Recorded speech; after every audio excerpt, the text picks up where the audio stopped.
1750 റേഞ്ചിൽ pure cotton Hakoba ഫാബ്രിക്കിൽ of white ഷെയ്ഡിലുള്ള salwar സെറ്റ്സിൻ്റെ കളക്ഷനാണ് ഈ ഒരു വീഡിയോയിൽ നമ്മൾ കാണാനായിട്ട് പോകുന്നത്.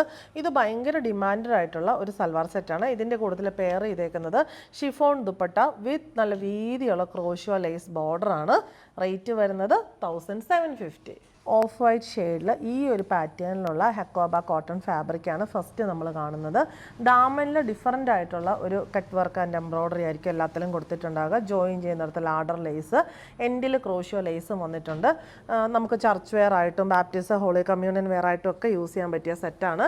ബാക്ക് സൈഡ് പ്ലെയിൻ ആണ് വന്നിട്ടുള്ളത്. സ്ലീവ്സിൽ plane with crochet lace border വരുന്നു.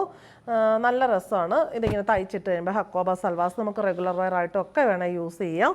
ബോട്ടം വന്നിരിക്കുന്നത് ഓഫ് വൈറ്റ് ഷെയ്ഡിലുള്ള പ്യുവർ കോട്ടൺ, ദുപ്പട്ട വന്നിരിക്കുന്നത് ഷിഫോൺ ദുപ്പട്ട സെയിം ഷെയ്ഡിൽ വന്നിട്ട് 4 സൈഡിലും നല്ല വീതിയുള്ള ക്രോഷ്യോ ലേസ് ബോർഡറും പിന്നെ കോട്ടൺ ഒരു പാച്ചും എൻഡിൽ ചെറിയ വീതിയിലുള്ള ലേസ് ബോർഡറും കൊടുത്തിരിക്കുന്നു. റേറ്റ് വരുന്നത് 1750. സെക്കൻഡ് വൺ വന്നിരിക്കുന്നത് ഡിഫറൻ്റ് ആയിട്ടുള്ള കട്ട് വർക്ക് ആൻഡ് എംബ്രോയ്ഡറി ആണ്. അവിടെ മാത്രമേ വ്യത്യാസമുള്ളൂ, ബാക്കി എല്ലാം സെയിം തന്നെ. താഴെ different pattern, ladder lace, crochet lace, bottom, dupatta same തന്നെയാണ് വന്നിരിക്കുന്നത്. ഈ ഒരു ദുപ്പട്ട നമുക്ക് പല ടോപ്പിൻ്റെയും കൂടെ യൂസ് ചെയ്യാൻ പറ്റും. ഒരു കോമൺ ദുപ്പട്ടയായിട്ട് ഉപയോഗിക്കാവുന്നതേ ഉള്ളൂ. റേറ്റ് വരുന്നത് 1750.